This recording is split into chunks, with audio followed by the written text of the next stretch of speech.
Hey there, welcome to another episode of Watch Soup, a pre-recorded episode. So while everyone's watching this on Sunday night, Sanjay, Clayton, and I got together on Friday night. Yes, we have lives, right?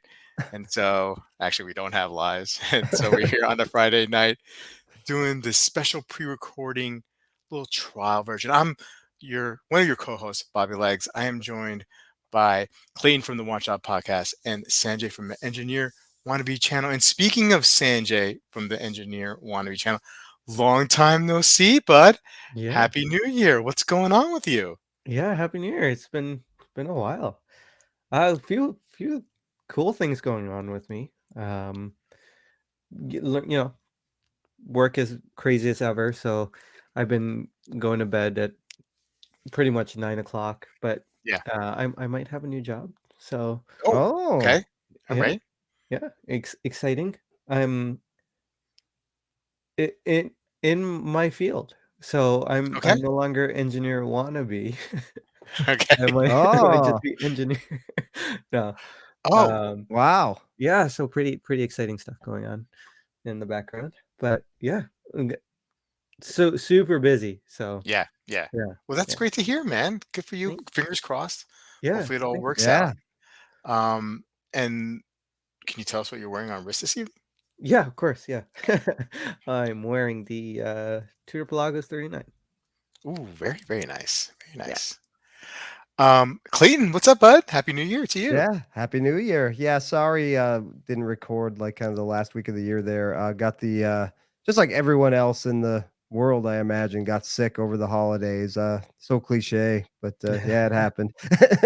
Hey, Yeah. yeah. I mean, I fought something last at the end of last year, but hey, you're the reason why we're pre-recording this because you know, good Yeah. times. Your Lions, Detroit Lions, are in the playoffs and they're playing Sunday night. So, it's not very often that you see the Lions in the playoffs. That's not a cut. That's not a dig. It's the truth. No, And it's very so, true. totally understand. Totally understand. Wanting to see that on Sunday night. Hey, what are you wearing on wrist? And then you got a little bit of an announcement. Yeah, yeah. So, well, first of all, first Lions home game in 30 years. So, yes, Detroit Spartan who watches, I know he'll be watching. He'll Yeah. probably skip. He'll catch Wash Soup on Monday, I imagine. But yeah, super exciting time to be a Lions fan, and it's a tough matchup. Of course, there's a whole lot of storylines going into this game with. The two quarterbacks who got traded for each other. Matt Stafford played Mm, forever in Detroit. He's coming back. wow. They're banning his jersey from the stadium that day. Like, yeah, it's getting ugly. I And have a chippy, huh? Stafford jersey. I'm gonna tape because now they have a player, Jamison Williams, who has number 9. So Yeah. I'm going to actually tape over and put Williams, and maybe I'll wear it. But not gonna burn it or anything. Yeah. We like Matt Stafford, just not Yeah. on Sunday. So Yeah. yeah. So old news. I'm wearing the FXD on Man. How the many Auto Hey, weeks? Pod. Pelagos. Yeah. Yeah, Tudor Pelagos, Bros. bro. Yeah, Tudor Bros, Yeah. Pelagos Bros. This is like the 101st day in a row I've worn it. So, Yeah, yeah, but yeah. yes, I did break my 101 day watch buying doing fast break, whatever it is. I did. I like I'm very generous clients who tip over the holidays and stuff, and I save some money. It's amazing when you don't buy a watch for over 3 months, you can actually save. You don't have to like sell everything to buy something. You can kind of buy it guilt free. So I had savings and tips. I think when it was announced, I mentioned the Citizen Mhm. the Citizen Yeah, high accuracy quartz watch yeah. is beautiful, Love it. only available in Japan for the longest Mhm. time. Well, they finally hit our shores. There was one, I think it was on the Citizen website. I talked about it on an episode of Watch Soup. It was around Thanksgiving when I first saw it. Very catchy name, the AQ 4100-65W, limited edition of 500 pieces. These are just so great. They Super are. titanium, the washi paper dial. Actually, watched Mm, a really cool video that Jody from Just One More Watch did about how they mhm. do the solar. They put the washi paper like on top of the solar Yeah, panel, so it actually reflects through that. Like super cool. And I yeah. watched your video Oh, thank you. that you did too for the Yeah, because I'm interested to set it, and also the bracelet should be interesting to size because you have to go at it from both sides at the same time. Yeah. So I'll probably recruit my wife to help with that. But anyway, it retails for like $4,300 on Citizen's website, and so I finally looked on Chrono 24, and there's a bunch of sellers in Japan who are selling it for much less, right around Much that less. 3K mark, which I feel is like pretty reasonable. That was the cheapest I saw it. I hunted Yeah. around. That was the cheapest I saw it, and yeah, I messaged one of the sellers just asking about duty and import, and then he gave me a buy it now price. I couldn't really pass up. Yeah. So he's been it's my first time buying a Chrono 24, so a little apprehensive. I'm like super I don't know, I just don't trust like eBay and all those Yeah. things. So Yeah. so yeah, I was a little like leery about that, but the seller's been really communicative and fantastic. So Yeah. eased my worries there a little bit. Yeah, I don't know. He's shipping it out today or tomorrow, I guess. So Congrats, man. yeah, I mean, Yeah, thanks. I'm congrats. a chicken yeah, man. I'm chicken, excited. another join the chicken family. I mean, the polishing on that is great. I mean, it's not Grand Seiko caliber, but it's very, very close. Right. And it's going to be super light. It's going to feel like a toy at first, right? Yeah. That to me was one of the first, things about it that were, kind of like was shocking. And I didn't know like if I was able to handle that. But after a while, it's fine. Maybe you put a strap on it and it feels a little bit different on wrist. It's a great watch. It's beautiful. That paper is beautiful. You're gonna love it, man. You're gonna love it. Well, I Uh, love the idea of a solar or high accuracy quartz that's also a perpetual calendar because yeah, oh, you yeah. really don't ever have to mess with it.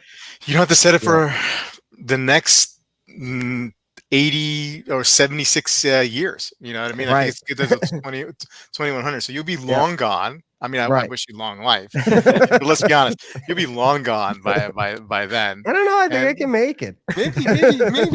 maybe 110 or 100. Yeah. Modern advances in medicine, you know? Yeah, that's true. Right. That's true. We're I'll all, only be what 121. So yeah, hey. that's you're good. Yeah. You're good. Hey, but speaking of like buying watches and whatnot, um, it's we're sort of related, but um, one thing What's that on I've your list? oh, thanks. I was fumbling there, and you just saved the day. No, no worries. I'm wearing. Wow. This is the Autodromo Group C. It's such a fun digital watch. It's so thin. It's just very, very cool. I Yeah. like it, and it's just a fun watch to wear. I didn't want to put too much thought on what I was going to wear today, and I was like, you know what, this is a great little watch. Anyway, so what I want to just quickly before we jump into Watch Soup, I have these. I meet so many people from the hobby, right? And I've done it so many like collabs, close with you guys on live streams and other people, chatting up with people through various groups that we're in, for the longest time, not meeting anyone face to face, and we all have like these like perceptions of people, like like whether they're short or tall or whatever. You just don't know what to expect when you meet them in person, although you may have developed some sort of like kind of like a idea of what they would be like. And then many times when I meet everybody, the people that I've met, I'm just blown away because it's completely the opposite of what I thought, right? And so the only reason why I bring this up is because the other day on the live stream that I had with Marcus, and we sort of found our way about talking about Sanjay, and then talking about like certain physical attribute of Sanjay that it may be interesting to talk about. And Clayton, have you ever met Sanjay before No, in no. person? In person, in I person. long to one day. I sure Yeah, hope Yeah. to. yeah. Do you have any premonitions? Let me ask you this: how tall do you think Sanjay is? Oh, I don't know. I know he's not short, but no, I wouldn't venture to guess a foot in inches. But I know Okay. he's not. I know he's not short. But Yeah, yeah. yeah. I want to show you. I just want to show you because this is like one of the most shocking things I think I've ever, not that I've ever seen, but I mean like in regards to like these furnitures that I develop here. I just want to show you like this quick little video here, and this is Sanjay walking into the AD, and look how freaking tall this guy is, dude. You're Yeah. like six. Wow. Like You know what it reminds me, like, let's just go back here. It's like, you ever see Legs like, for days, as they yeah, say. you ever see like, I was thinking giraffes. You know how like they walk so slowly because their limbs are so long. You know what I mean? Long It's legs. it's And just look at everyone get to this guy. happens The guy's on the everyone phone. You're like a happens to be foot short. taller. You're like a foot taller than the guy on the phone. Holy man. Everyone around me just happened to be shorter there. Sanjay, how tall are you? I am 6'1". Get out of here. I mean, look, Wow. well, first of all, that's I think you're like 6'9". But anyway, but like, like, I don't know. I never, that was like, being 6'1" was the last thing I figured you probably were just like, like average height, like 5'9", 5'10", like my height. I'm 5'10". Just figured, and then, but you're like 6'1". You're 6'2". I think you're 6'2". No. Um, I No. mean, then this guy over here is like 5'2". Yeah, he looks significantly. He looks like 5'5". Yeah. Yeah. Yeah. Anyway, I'm the uh, shortest of the three of us. Then I'm like 5'8". yeah, yeah. Well, see this. Yeah, I thought you were Yeah. 6'1". See, I mean, like, you know what I mean? Like, it's just like, I don't know. You run. I don't know. I'm I think 5'8", like tall. 150. So I could probably be like a little. I could probably weigh a little less. But yeah, I average around like 150. And I lie Wow. about my height sometimes at 5'9". Yeah. Well, that's interesting. Super interesting. Anyway, you know who's really tall in person? Wolfie, for sure. If you guys ever meet him, he's actually he's a beast. Is he Okay. over 6'1"? Oh yeah, he might. He's got to No, be like taller. 6. He's got to be like 6'2" or Yeah, something like that. 6'3" maybe. 6'3", I Um, think, probably. yeah, yeah. He's a tall dude. Well, okay. We had a little fun. Now let's get right into the soup. Now, look, we're gonna Clayton, you're gonna lead off here All because we're right. gonna welcome Sanjay back with a great pick here. Uh, Degenerate Watch Addict made a video with Seiko Marinemaster, the new Seiko Marinemaster SJE101. First look, first impressions. Take it away, Clayton.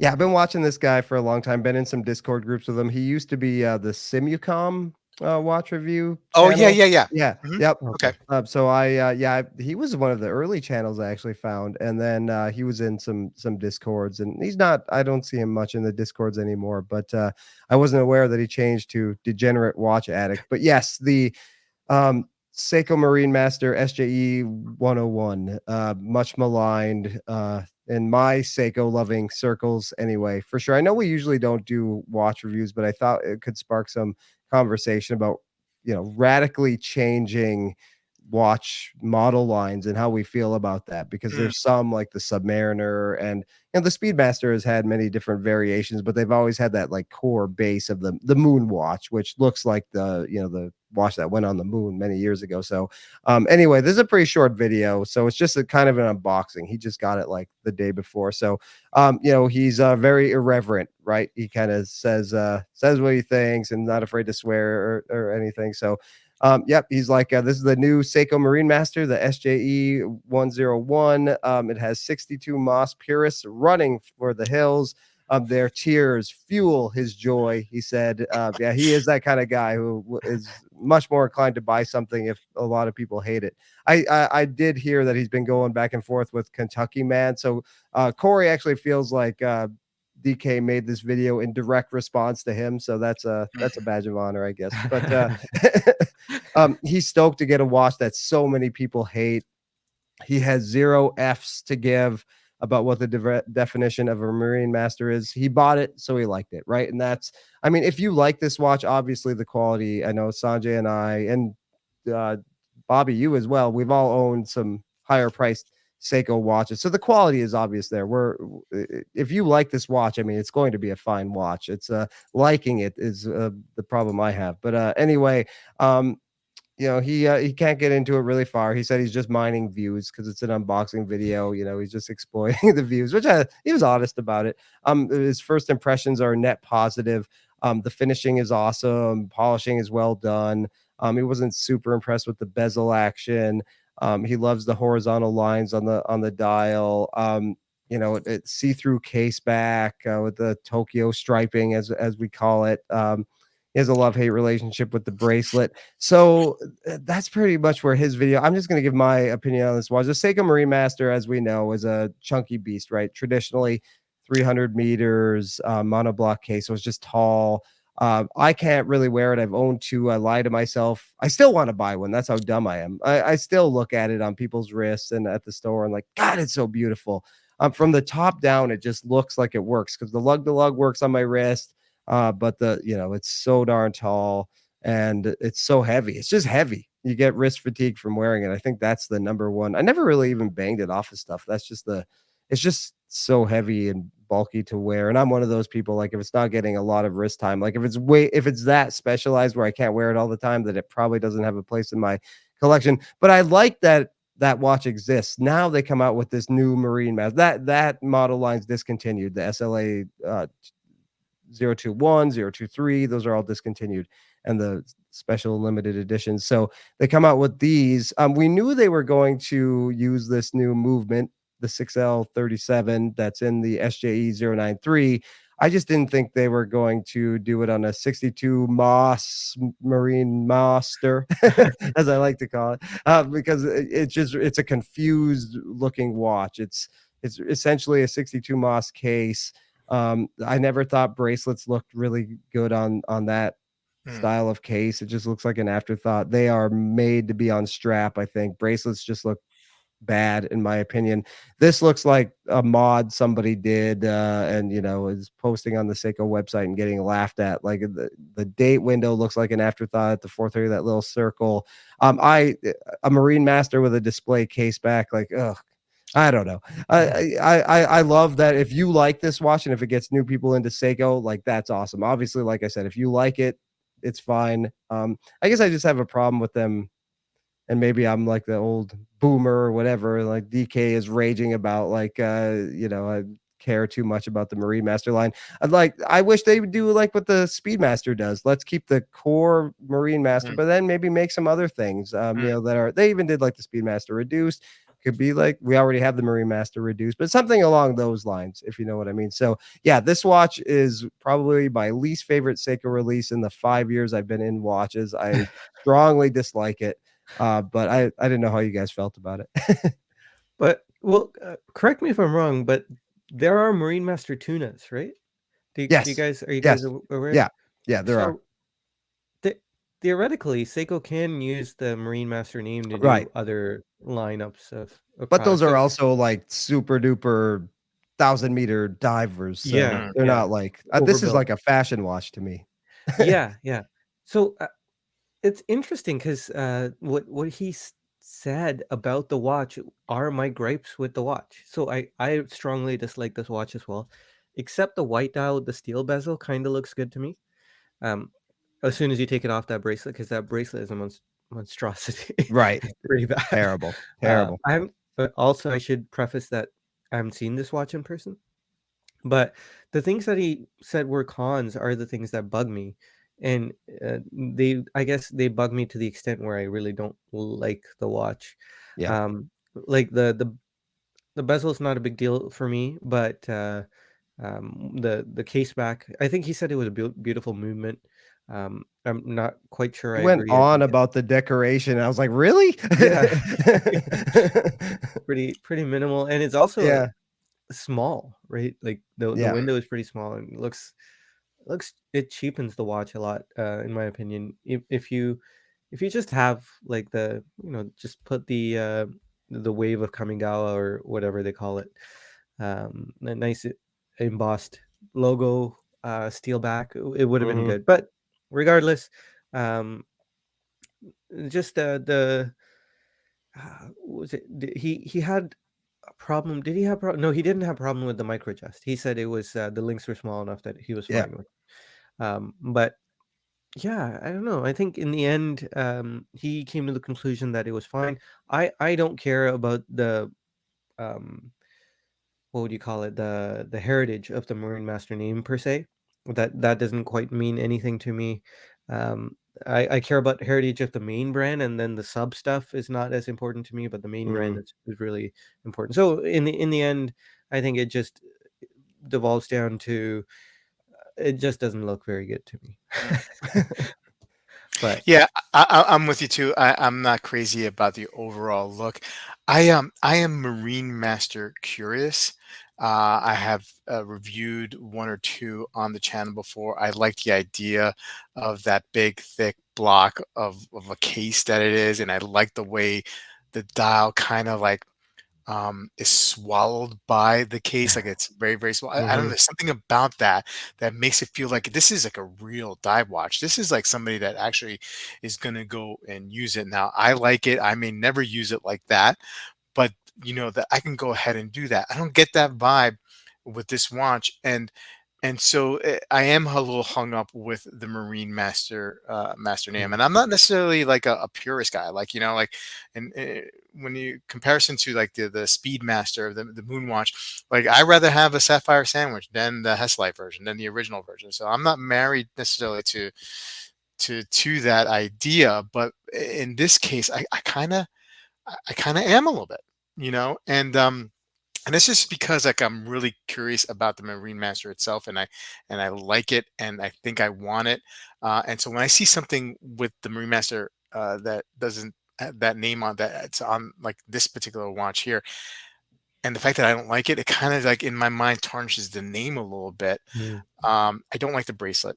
Um, uh, Strap. I agree with you, Clayton. You got to put a rubber strap on that. You know what Right. I mean? And the fact that it has an exhibition case back, like man, that makes it so much more like you said, Clayton, a fashion watch, like a Seiko 5, than it does like a real dive watch. And I know that there's real dive watches out there that have exhibition case back, but I'm not Yeah, I'm the not really Aquas, impressed with the movement. Huh? like the Aquas. You had to bring up Boris. I was having a good day. I was having a good day, Sanjay. So yeah, I don't like the watch. I like his take and review on it. I think he was funny. I kind of like that, like kind of like the attitude that he has. I dig it. Like with the appropriate cursing here and there, like he's trying to, Yeah. I'm okay with that. It's just not a big fan of this watch. Not a You big got fan. some nice shots of it, that's for sure. He did, Yep. and there's so many great. I think the last couple years with all the reissues, there's so many great reissues that they've done, and that mid-range price point diver, and when I'm saying mid-range, I'm saying like somewhere between one or high, like like 800 to like 2,000, like those watches in that price point that Seiko's been doing are fantastic. I love the way they look. There's not too many that I dislike. And I think this one kind of just like is a little bit disappointment. It falls short of the name, and it falls short compared to all those other watches in that price point. And it retails for more than the super duper dive watch that the Marine Master used to be. A Yeah, much more yeah, capable diver, and it this one retails for more. I guess yeah, that's. yeah. Hard pass on this It's watch for still me. an ISO certified diver. I mean, Yeah, it is a real deal diver in its own right, but yeah. yeah. I'm glad I'm glad he likes it. You know what I Yeah, mean? I'm sure there's a awesome. lot of people who do. Yep. Wear it Um, in good health. yeah, we're Right. in good. But I am one of the boomers that he said I am getting hung up on the Yeah, name. me too. Anyway. Wear it in good health, bathing in our tears. Yeah, okay, let's move on to our second topic. Now, Sanjay, you've been out of the picture for a couple months now, or a couple weeks maybe. We're gonna put you up here, and you come in strong. We haven't seen you in a while, and you come in strong with the Jeffrey McMahon, a watch guy discovers the meaning of father time. Sanjay, Yeah. please take this away. This one was an interesting one. Yeah, no, it was I like philosophical McMahon. I shouldn't say that. It's so disrespectful. I like philosophical Mr. Jeffrey McMahon. um yeah, I could listen to him talk about this for a while. Not just this one. I think the last one he talked about was I can't quite remember the title, but it was yeah, it was funny here as well talking about Francisco his gardener to start off. Um um, and it was all a little bizarre. Talking about the psychiatrist, something Stutz, something. Anyway, Phil Stutz. Yeah. Phil Stutz, yeah. Was interesting philosophically. I don't want to quite get into the philosophy of it. Um, I mean, we could, but, but no, let's not. Uh, what I thought was super interesting though was how it was kind of like the alternate universe kind of thing get got brought into the conversation. He didn't say it quite in that way, but when what the gist of the conversation was is if you pick one watch to wear, that means you have to say no to five other watches in my collection's case, right? Or four Mm, other. You have to say no to four other watches for that day, for that time. And I thought that was super interesting. And it can be like it can be translated to if you buy a watch, you have to say no to something else as well. And I thought maybe we could talk about a time where we did that, or some watches that we might remember sacrificing in the name of getting the particular watch, like your favorite watch, maybe like for Clayton, your FXD, or um, what was it? The Moser, or Yep. with you, Rob, maybe the I don't know.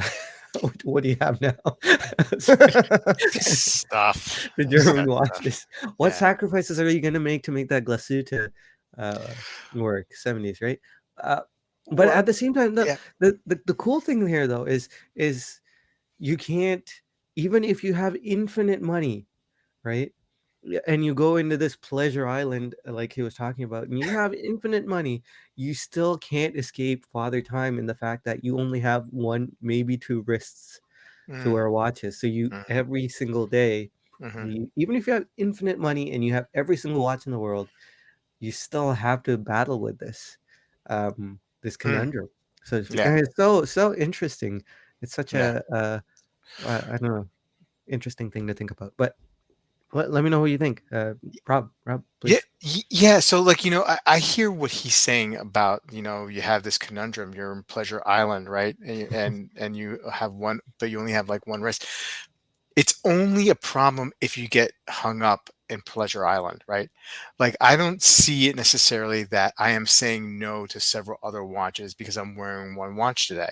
I'm just like, well, I'm wearing one watch today, and tomorrow I'll wear that one. The other day I'll wear that one. The other day I'll wear that one. So it's not like I am rejecting, you know, Mm. my other watches. Now, in to play along with your thought exercise about, like, what kind of sacrifices will I may have to make for any. Well, just in my past, I made some big sacrifices when I bought the Submariner that I was always chasing. I had sold my Tudor Black Bay 58, which is a watch that I love, the Zen U50, which is a watch that I love, and hopefully we'll get back one day.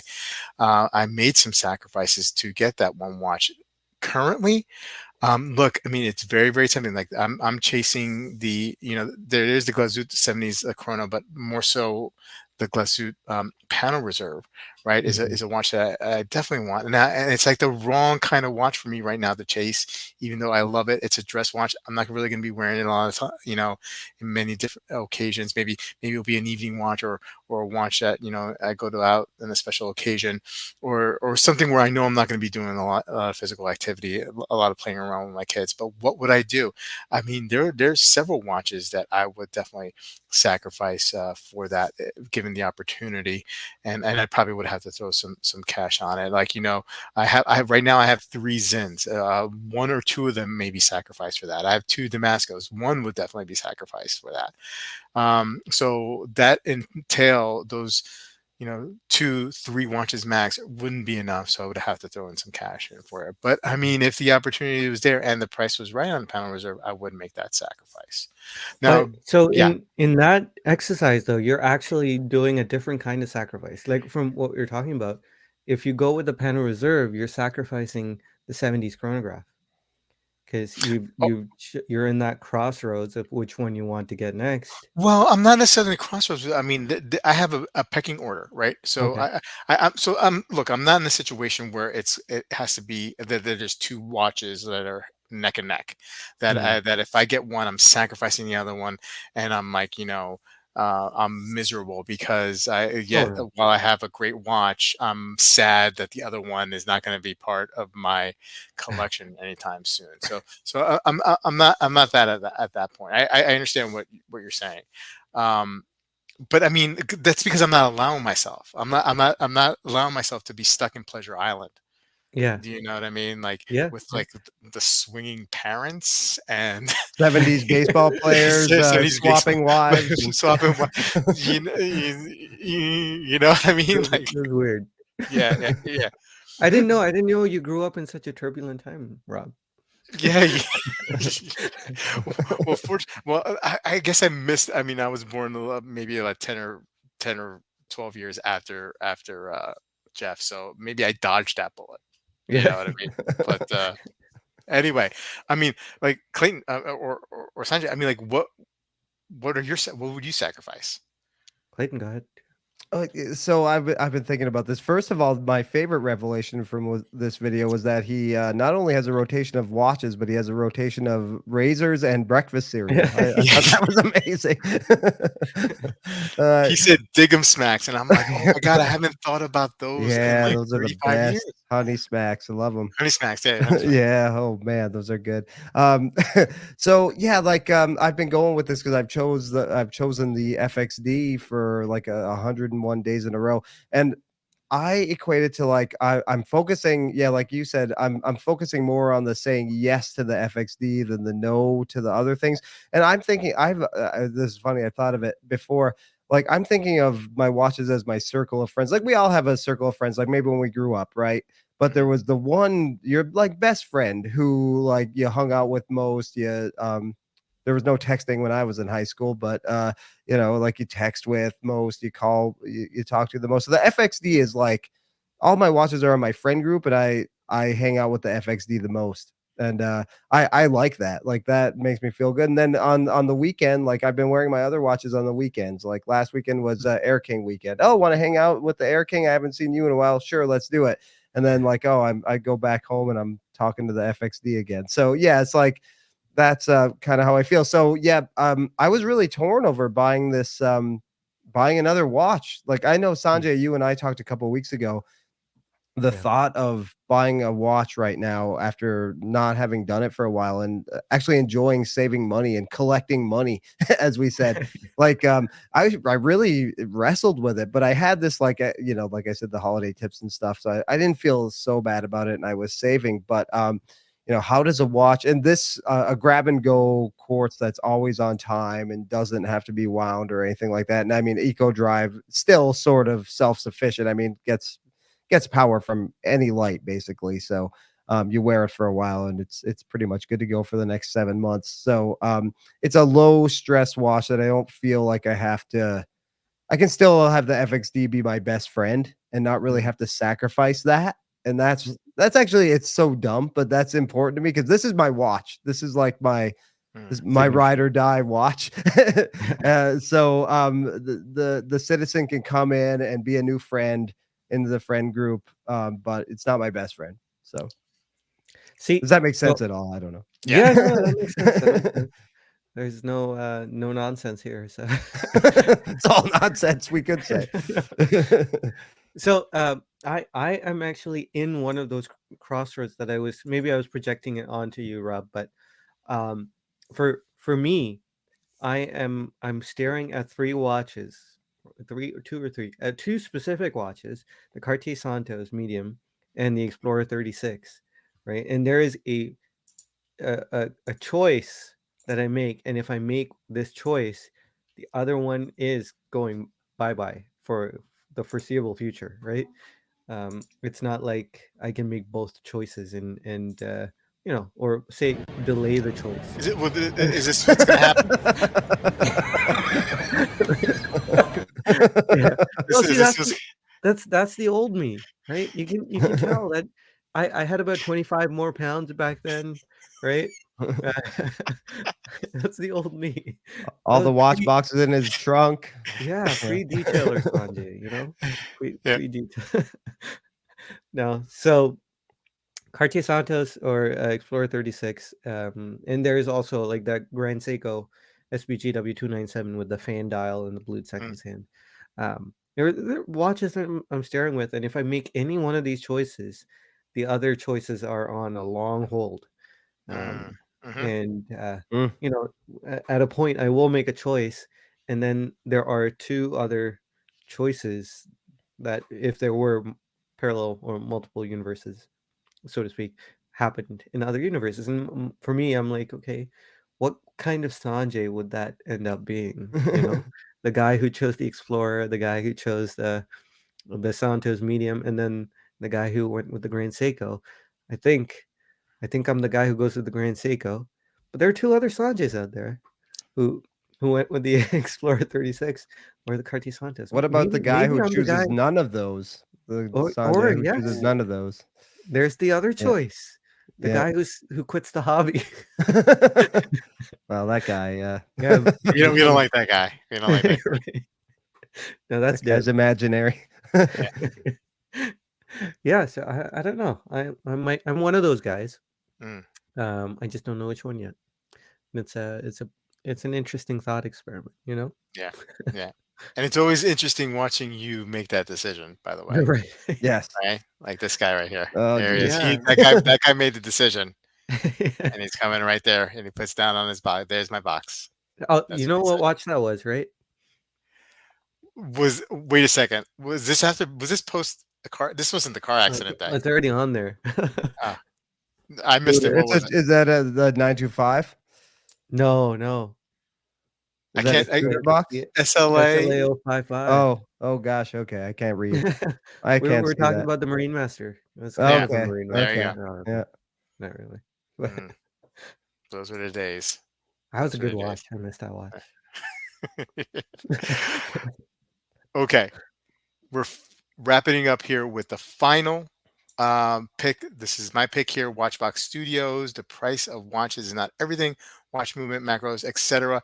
However, there is a spot in the middle of this video that I thought was very, very interesting, and we got a real good insight on what I think Tim thinks about watch collecting and what he's heard on the street, meeting tons of people in his career. And so he starts off by saying in the last decade of his life, he has been devoted solely to the expanding of the depth and breadth of luxury watch collecting. Like, he's such a great with words here. And so he wants to debunk 6 myths of luxury watch collection that he's heard out there with some truths, with some realities. And so we're going to go over these 6 picks. Maybe I think maybe one at a time. Maybe I'll read one and then get your thoughts. Do you think it's actually a myth?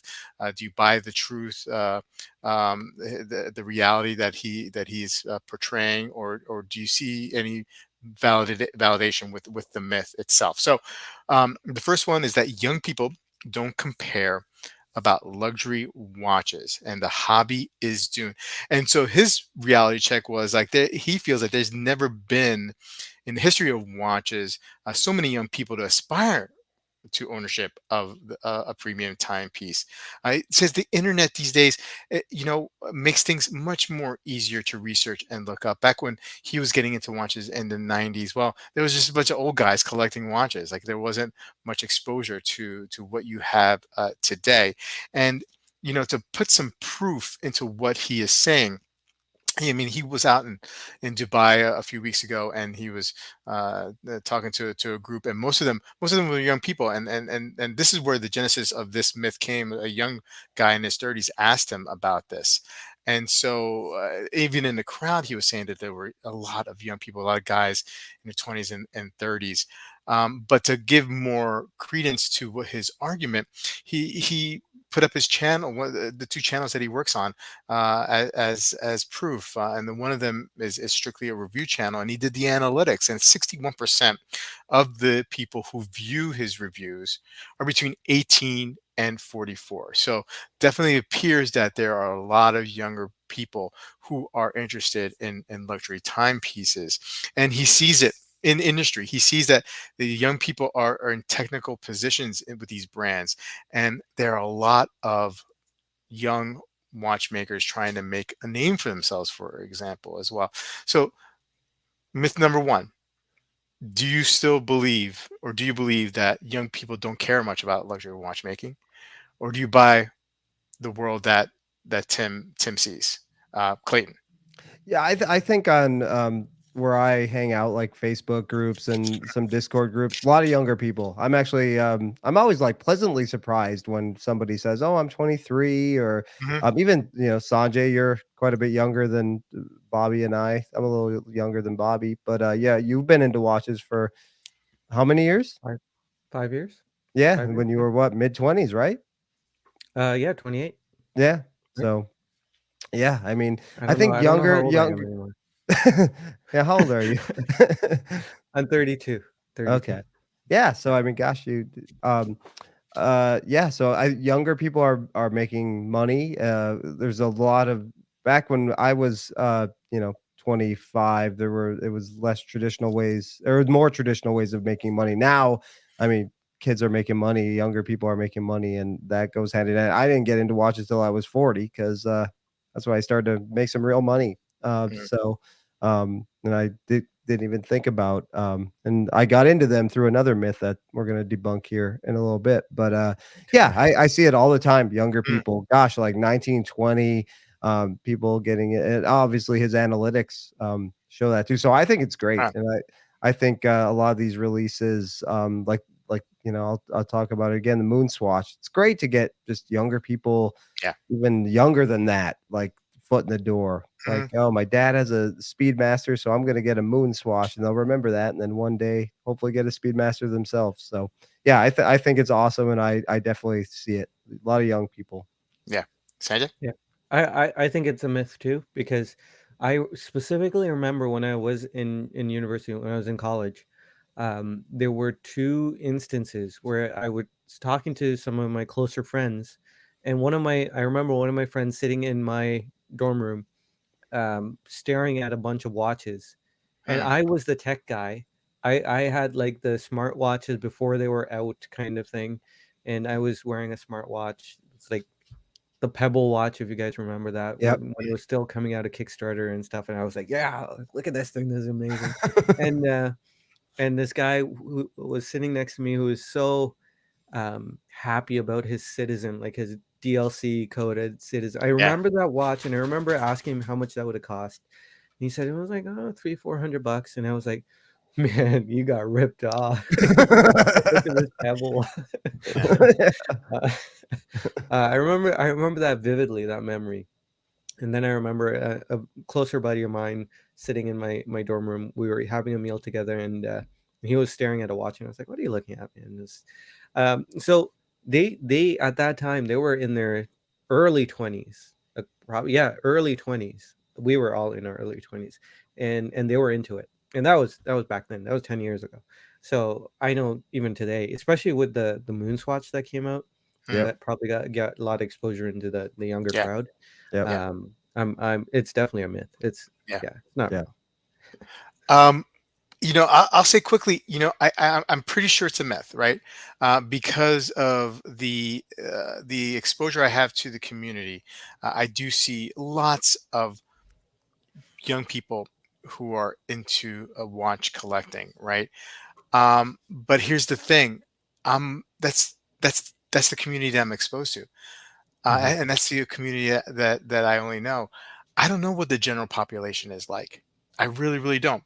Now there are indications like you see people online for moon swatches, people getting really into it. So you think maybe there's an interest there, or if this is maybe just a fly by night kind of like moment, right? Where there is a moment where everybody's interested on this one watch because it's cool, and then maybe most of those people are not real watch enthusiasts, and they just are not really that much interested. They rather just have like a Timex or G-Shock. Nothing, not that there's anything wrong with those, but they don't place a lot of importance of luxury timepieces in their lives. So while I think it's in general in that's probably a myth, the jury's still out with me.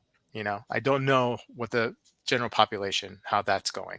Um, But at the same time, it's kind of like a young kid who has a picture of a Bugatti Chiron on the wall, right? mm, Um, mm, or a Lamborghini or something, yeah, or has the die-cast figures yeah, of the cars, and they yeah. love those Yep. They can't but afford them, but yeah, yeah, yeah, they can't Yep. they yeah. can't They're quite into make them. it yet. Okay, no, fair Um, point.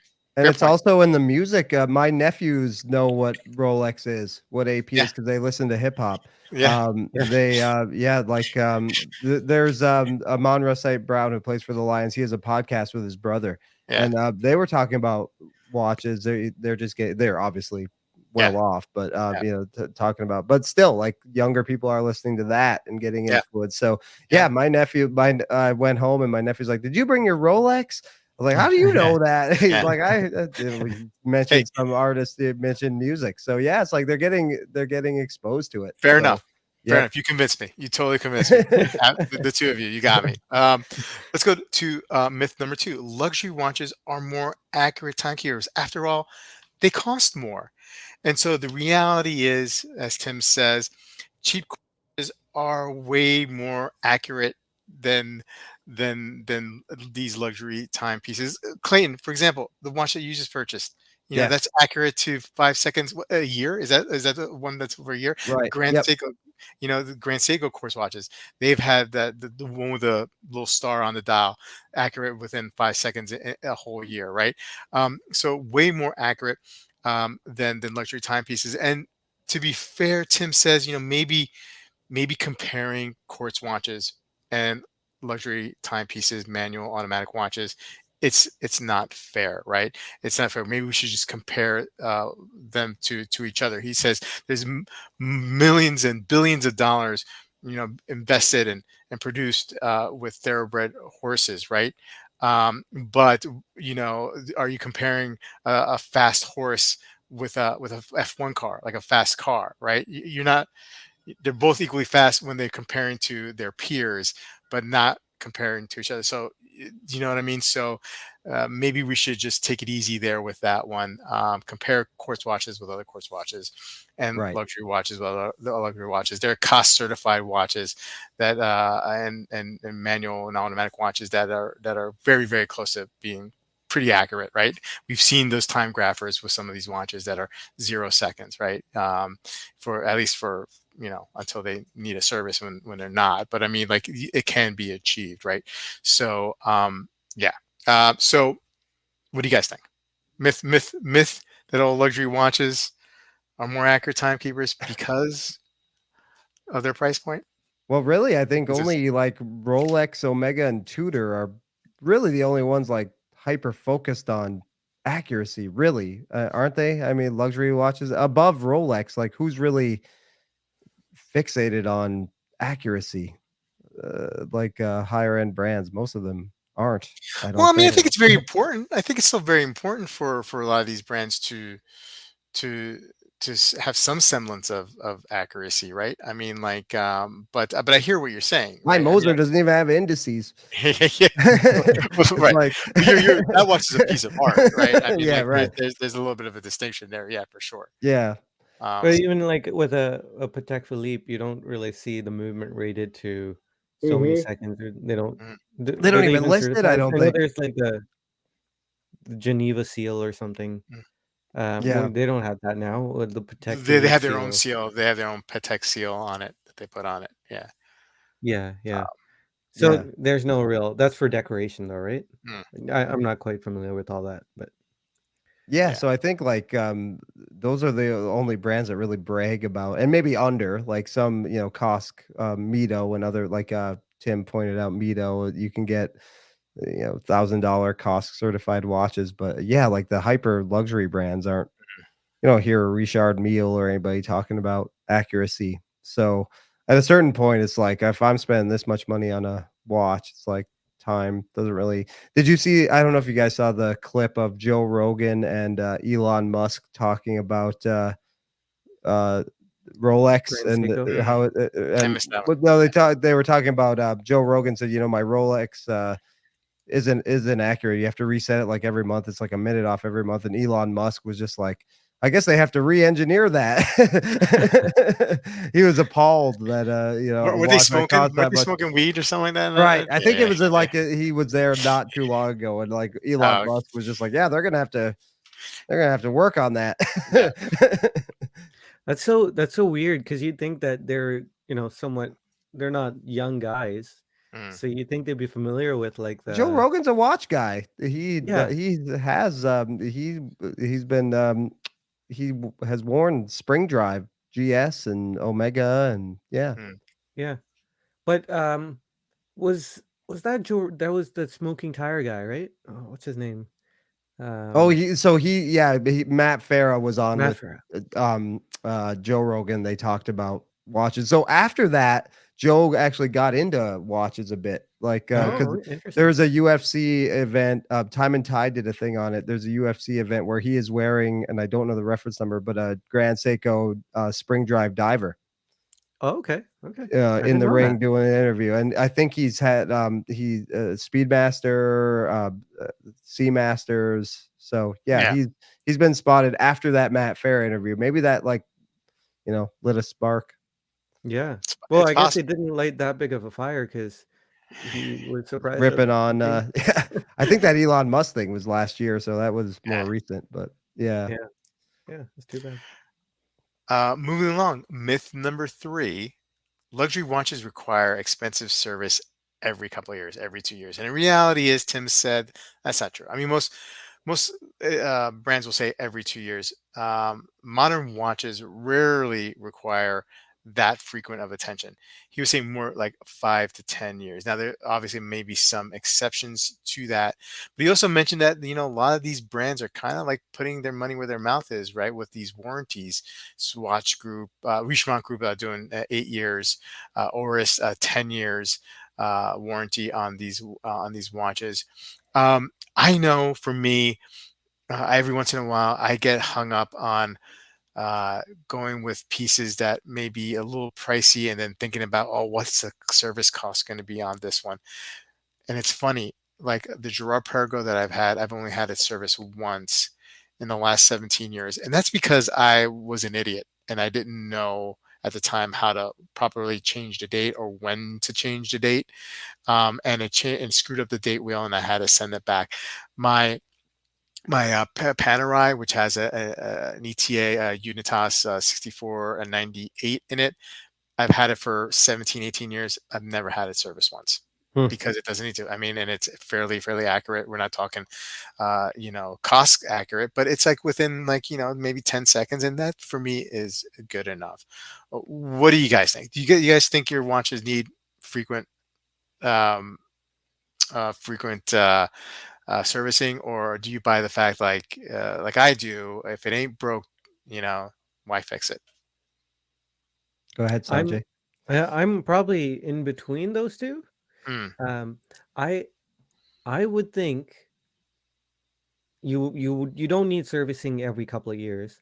I would probably wait until the warranty goes out and mm, then service it maybe every 5 years, maybe a little longer than that. I don't like the idea of if it ain't broke, don't fix it because I know like I'm thinking of it in terms of like an engine. mm, Um, uh, an engine can keep going even without an oil change for maybe 100,000 miles, maybe more. I don't, maybe less, but let's say it makes it to 100,000 miles and then something happens. Um, you have to take the engine in, and it's not apples to apples, but you go for a service. It's not just an oil change. You have to like rebuild the engine or something. But the thing is, again, I'm kind of like thinking out loud. The the components are wearing inside the watch, and I think if you service it every 5 years or maybe 5 7 years, there's the longevity of that watch, like into the decades, will be mm. Yeah, a greater chance of that rather than Yeah, sure. having to yeah. replace parts. And when you get into those decades of years, then you have to find parts, and stuff like that. And you just won't have to deal with that. You just keep the original parts, and hopefully they last longer. But in the end, who knows what's going to happen in the future. Right. So it's a fool's errand, really, chasing your tail, Yeah. trying to figure Yeah. all that out. So yeah, maybe if it ain't broke, don't fix it. But I probably be in between those two. I'd say. Clayton? Yeah, I think I want to say it was maybe was it Marshall from Rich Watch Revival Mm, talked about, mhm, yeah, sure, you can go 25, 30 years without servicing your watch, but the damage you do and mm, not just regular maintenance, like anything. regular maintenance, right? We go to the dentist every 6 months. We get oil changes, hopefully frequently. Yeah, so I'm not. I'm coming up on 5 years on the Shinola and my Samurai. I don't still like I don't wear them enough to. It's not Yeah. like a regular 5 years, like a normal person 5 years. It's in a rotation 5 years. So But Hmm. you're I don't not know buying. what You're that not. means. You guys are not buying the 2 year thing though. That everyone. No, Oh no, no. that's a no, no, no, not buying that. I I didn't wouldn't know do that that. was a thing. Yeah. Well, Who's that's who is that was the perpetuating myth. that? Is that like a I've heard that before. industry thing? I've heard that before that you should, like a service your watch, some watches like every 2 years. I heard that especially with when I had the El Primero. I was like, oh, you got to service that watch Hmm. every 2 years, and I get it. It's high beat. It was high beat. It's it's chronograph. And I almost like bought into that. But no, that's out there. That's definitely out Hmm. there, and people do think that. People do think that for sure. I know Grand Seiko used to say your spring drive should be serviced every 3 years or something like Mm, that. yeah, So Well, then yeah. there's the thing like if you're going to get your watch wet, you should get it pressure tested every year. So maybe it comes from that too. But that's just a thing you can do real quick yeah. with your watchmaker. Yeah, absolutely. Okay, let's move along to myth number four. Smartwatch will kill the watch industry. And the reality was there's really no evidence that the smartwatch has killed or is killing the luxury watch industry. In fact, luxury watches since the debut of the smartwatch have either maintained or gone up in price in certain scenarios. Some of the more affordable watches have lost some value. So he is theorizing that smartwatches they're like phones, they're utilitarian and disposable. But the reason why luxury watches are here to stay in the world of the smartwatch is because of the prestige, the appeal, the durability, and the community. And that's something that you cannot get from an Apple Watch. Do you guys think that's a myth that the smartwatch will kill eventually at some point luxury watches? No, you'll No, never kill them. no. No. Well, I think this goes back to like, maybe that first myth where, um, our young people not interested in luxury watch, right? And so if you're theorizing that young people are interested, or very much so in luxury watches, and we tend to associate technology with or new technology with younger people, those are the main consumers. That maybe there's some correlation being theorized that it could the smartwatch could kill the luxury watch business. But if we're if our eyes are telling us that young people are into it, luxury watchmaking, then I don't see how the smartwatch will ever kill luxury watches. I think it's a piece of jewelry first and foremost, right? As well, right? So not only is it a timekeeper, it's jewelry. It's a way, for men to wear jewelry, to have something good to look at. Smartwatch, it's utilitarian, right? It is. It's a heart rate monitor, you know, and Mhm. that's something that you don't expect out of your luxury watch. You expect different things. Anyway, that's the way I see it. Any more thoughts? I mean, smartwatches got me into this hobby. Mm, That's how I okay. Yeah. got used to wearing something on my wrist, and then again as a 40-year-old, kind of got smartwatch fatigue, and just thought, oh, it'd be nice to have like a real watch, and yeah, then here we are. So, and I think a lot people are going to be doing that younger and younger, getting back Mm, to that first point.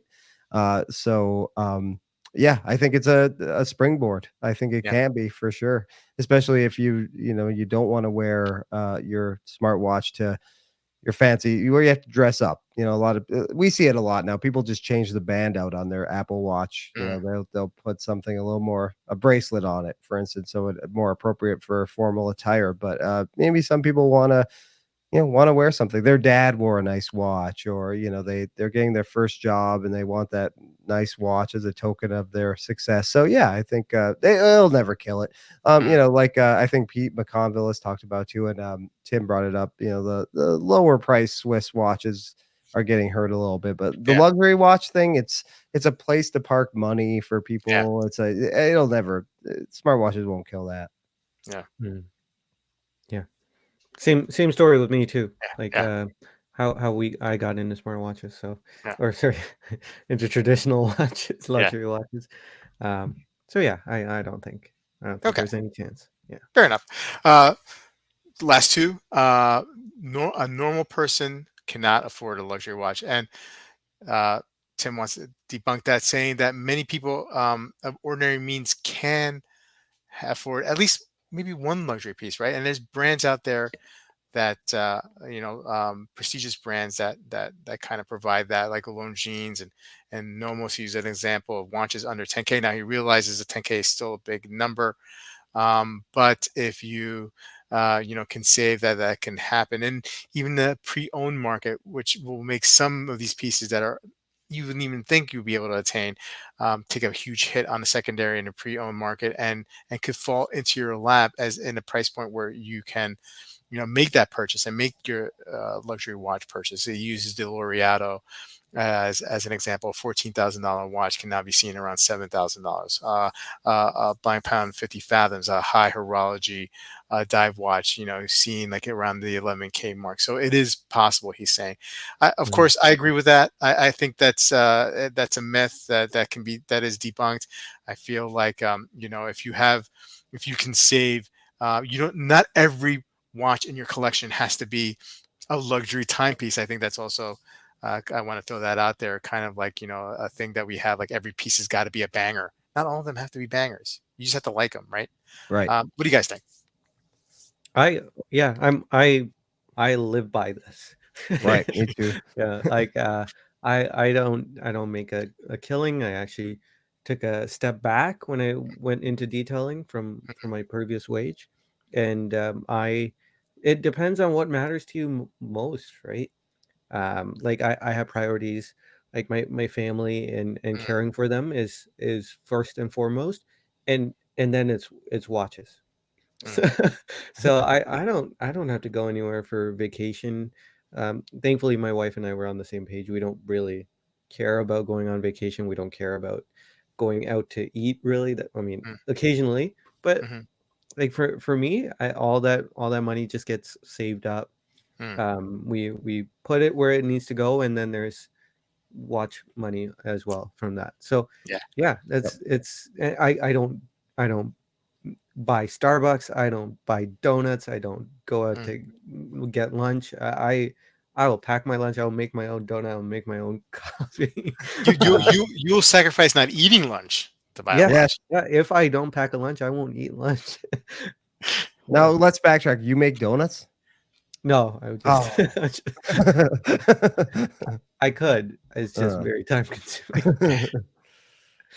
Yeah. So yeah, this is a great thing Tim Massa brought up. He mentioned that too, right? Like, Mm, don't go on a vacation in like the mm. Caribbean. Just do a domestic vacation or something. Yeah, That's great yeah, advice. yeah, If it's what you prioritize, you can't have everything. yeah, Like we've chosen to sacrifice these things for watches, but you don't have to. You can have yeah. those things and not have watches. I guess that's kind of cruel, but yeah, yeah. You don't want my life. I Right, might not want yours. right. Clayton. Yeah, same. I Okay. also live by this, where the thing is, there was a time where I made good money and did not spend it at all, and then I entered the world of watches, and that all changed. I started to spend it, but there was a time my wife actually begged me to like buy something for myself. Believe it or not, now she wishes she didn't Can't create stop this you. monster, right? Can't turn off Yeah, the faucet. we're in a fortunate spot too. We're dinks, double income, no kids. Yeah. So there are really no sacrifices. Like we want something. We are fortunate, very fortunate that we can. We're not wealthy or rich by All right. any means, but again, we're just responsible. Our bills get paid, our credit cards get paid off every month. Like Mm, that's really important. Carrying no debt month to month. mhm, Like no Mm. matter if I buy a it's actually kind of nice to pay that credit card bill the last few months with no watch purchases on it. Like, mm. this is I like this. Yeah. Yeah. So yeah, but yeah, we're just ordinary people Mm, who just save money and it's possible. I own a Moser. Like I mm. clean up dog poop, literally clean up dog poop for a living. Yeah. So you know, Nice. anything's possible. I always tell Yeah. people, like, if you have a dream, like I started this business with $2,000, Yeah. and that's it. And over 12 years later, it's like it's what a world we live in where you can do that kind of stuff. So I always tell people, like, follow your dreams, and Yeah. if that's owning a luxury watch, you can totally do it. Just save and be Yep. patient. Absolutely. That's a great way to say it. And finally, luxury watches are handmade, and the reality is there's very few fully handmade timepieces. And he uses even like Rolex as an example. A lot of that stuff is made by machine. You know what I mean?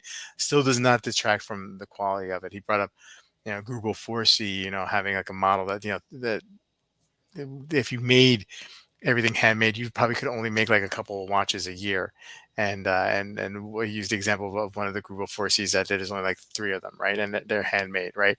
So it doesn't have to be luxury watches. Most of the time are not fully all handmade. And look, that's like something like, like I never, when I got into watches, when I was very very new, the concept of something being handmade or totally handmade, like that wasn't in. I didn't even think of that. I didn't even think that far. And at one point in my collecting, it was very very important that it had to be handmade or as much handmade as possible. And now to me, it's not that. To me, if I like the watch, I like the watch. If it happens to be mostly machine made and somewhat handmade, great. You know what I mean? If it's not handmade, that's okay too. That's okay too. It's still a luxury timepiece in my opinion. What do you guys think about that?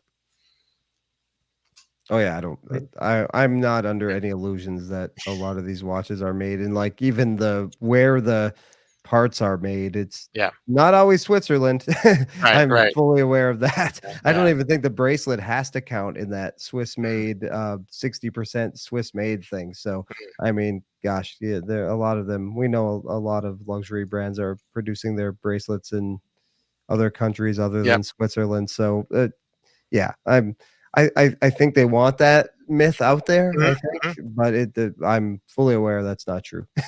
Yeah. Yeah. Same Um, sign, Jay. Yep. yeah, yeah. I never believed that everything was handmade. It would be. It's almost hard to fathom something Yeah. to be complete. Right. Even like guilloche work, right? Hmm. When you use a rose lathe, it's hand operated, Hmm. but it's a machine, right? Like, someone's using a machine. So I don't know much about any of that, but like just to think that everything is handmade is really daunting. And the examples that Tommaso shared of actually completely handmade watches, Mm. that was kind of Yeah. cool. Was Yeah. Yeah. it? He mentioned Philippe before, right? Was the simplicity, was that completely handmade? That he mentioned? It's escaping. I think it is. Yeah, I'm not 100% sure. Lane yeah, too, yeah. did he It's mention massive. Lane? Was that what he mentioned? Line Line A. Yeah, I mean that's definitely not. I mean, fully handmade No. Lane, but it's close. Um, yeah, yeah. No, no, Mm, it doesn't detract anything from these luxury timepieces if it's not fully handmade, in my opinion, either. mm. Never had that. As something that was necessary or thought in my mind. Um, well, guys, we wrapped it up. Look, I thought we were going to be under an hour, and we ended Yeah. up going over an hour Yeah. with no chat. Chat, I hope you're still there in the future. When we're We love on you. Sunday. We Yeah, love we you. love you. We love you.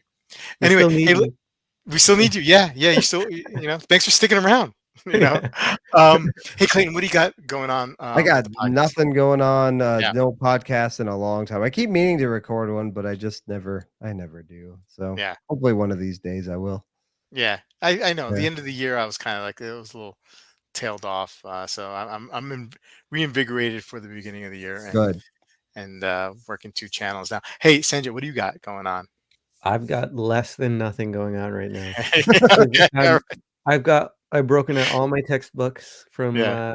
from college. I'm Oh, going. yeah, I'm yeah, studying like Oh, I am crazy. so So excited about this. yeah. Well, so wish I'm you. gonna be studying. And I might go radio silent for a bit actually, but Yeah, yeah. No, I shouldn't do that because there's a healthy balance. So I'll figure yeah, it out. But yeah. yeah, no Well, plans. best of How, luck at that, on that how for about you? sure. Oh, well, me? Yeah, I got a little video coming out on Sunday. Yeah. My top 5 Zen releases of 2023. So, Oh, cool. yeah, yeah, it's time to review. Yeah. 2023. And of course more live streams. Well, guys, thank you so much for joining this evening.